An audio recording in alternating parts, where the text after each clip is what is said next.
Jeremiah Smith and Ryan Williams are on the cover of EA Sports' College Football 26, along with a number of other athletes and coaches. But let's talk about whether or not the curse is coming for them, whether the curse is real, and the rest of those folks on EA Sports' College Football 26. What's up, kinfolk? It's RJ Young.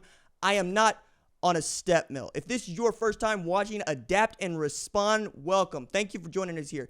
We talk football, we talk college football. Sometimes we'll get into entertainment, but so far we've only done college football segments, so take from that what you will. I want to talk about Ryan Williams and Jeremiah Smith, who were donning fresh fade for Ryan Williams and fresh cut for Jeremiah Smith, who's an enormous man, my God, on the cover of EA Sports College Football 26.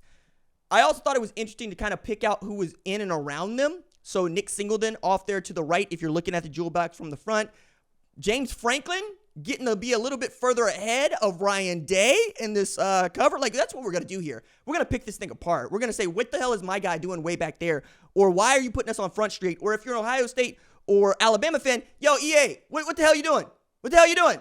We didn't need this. We didn't ask for this. We got two dudes that are going to be challenging each other for the Biletnikoff Award, let alone they might be challenging each other for the Heisman Trophy. Hell, they might have an opportunity to challenge each other for the national championship. Why are you doing this? Because they're two of the great college football players in the sport. And frankly, I kept asking it like this: where the hell are Caleb Downs in this? Because if you're going to do what they did last year, and you go simple, you're going to have three people on the cover, you'd have to have two Ohio State players there, right? Jeremiah Smith and Caleb Downs, two of the best players in the sport, maybe the two best players in the entire sport. And then you might be thinking about adding a Ryan Williams. But now what was more interesting to me in all of this, because I'm that type, is we didn't have a quarterback front and center like you read about, right? Like, I'm talking about Ryan Williams and Jeremiah Smith here.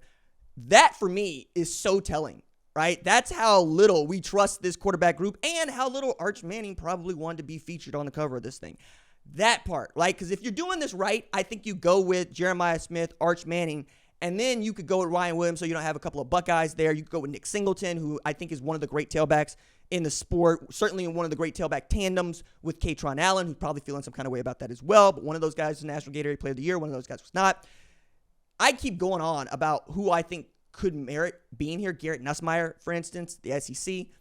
But the idea that we are so enamored with dudes that are making plays on the ball as opposed to the guys that are delivering the ball, that is a bit new. Even as we're talking about modern college football, we have been obsessed with running backs and quarterbacks when it comes to who's on the cover of our jewel boxes. When we can get a runaway candidate at quarterback, we throw that dude on top, right?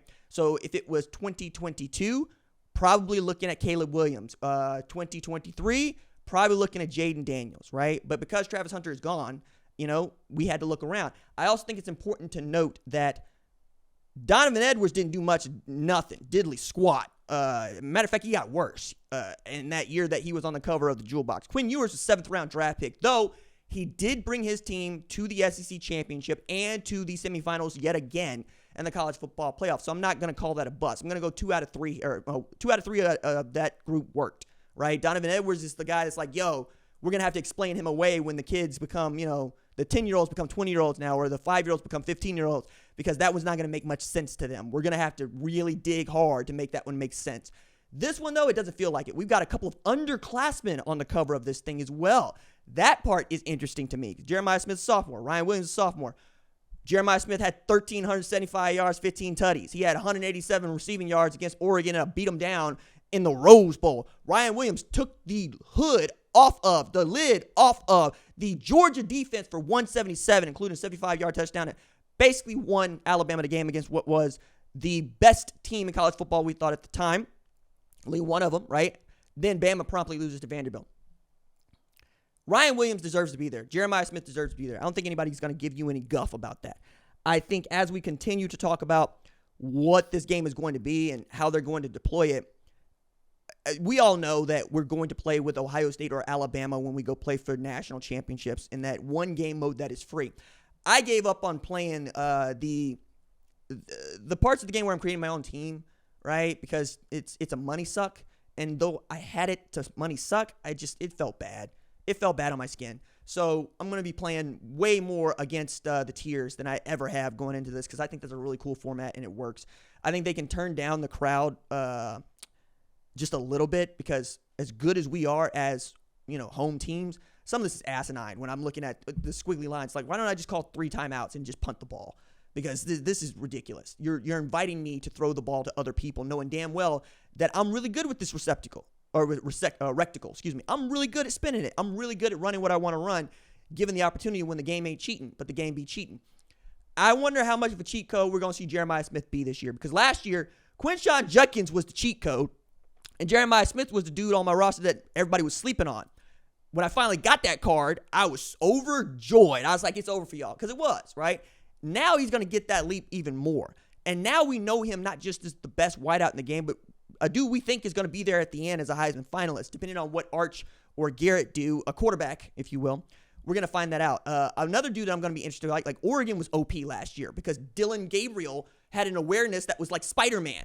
You could never get to him. He'd get rid of the ball. What happens with Dante Moore back there? How good is Julian Sand going to be? Because the thing that made Will Howard cool for Ohio State is I could run with him, right? Because I could run with him, I could also get man-to-man. I get zone. And when I got zone, I took advantage of that. When I got man-to-man, I'd run at you. And then I had Q Judkins, who was a cheat code. So, I'm getting what I need to get. And every now and again, G. Scott go end up with this rock because people trying to take away Emeka Buka and Jeremiah Smith. What's it going to look like for Alabama? Is it going to be Ty Simpson just throwing the rock to Ryan Williams all day? Because I think in a perfect world, the Alabama offense that I envision looks a lot like 2021 Pittsburgh with Kenny Pickett and Jordan Addison. It's just a two-man game. That's it. We're going to force that man the ball as much as we possibly can. Mark Whipple did this with Andy Isabella at UMass, and people didn't start paying attention. They saw the gaudy yardage that Isabella put up, and he ended up as a Biletnikoff Award finalist at UMass. Took that offense to Pittsburgh and expected, to do the same thing because that's what he had. He had a quarterback that could deliver on time, and he had a Jordan Addison and a wide receiver that could separate and get one-on-one. When you could create those matchups, that's what you're doing as a playmaker and a play caller, right? You're going, all right, I know that they want to take you away, but I'm going to find a way to get you busted free. We're going to get you man-to-man. All you got to do is win. We're going to get you one-on-one. Just win. And if you got Kenny Pickett, hey, just throw it on time. He'll be there. Or do what I would do if I had Jeremiah Smith or Ryan Williams on my team. I'd play 500. I'd play jackpot. I'd go, hey, 50-50 ball for me is an 80-20 ball for him. You know what I'm saying? Like, he's just going to go get that. That is going to be fun to see. How do they deploy that? But I also think they're laying down a gauntlet pretty quickly going, yeah, this is what we think the sport is. We think the sport is these two dudes making plays over the top of your defensive backs. We do not think that the sport is necessarily going to be run by another Ashton Jeanty, right? Who wins the Heisman Trophy, except he plays in the only year in which we had a phenomenal two-way player in Travis Hunter. And even then, people are going, I don't like it. It felt like he got the popularity vote. Nah, dog, look at the stats. There's no question. I have beat up the Heisman Trophy for years. Last year is not one in which they got it wrong. They got it perfectly right. RJ, Ashton Jeanty ran for 2,600 yards. Yeah. And still the second most. Not the first, second most. And he did it in 3 more games than Barry Sanders did it. I'm done arguing that. Like that's ridiculous. Stop that. Travis Hunter's the Heisman Trophy winner. Will Ryan Williams or Jeremiah Smith be the Heisman Trophy winner?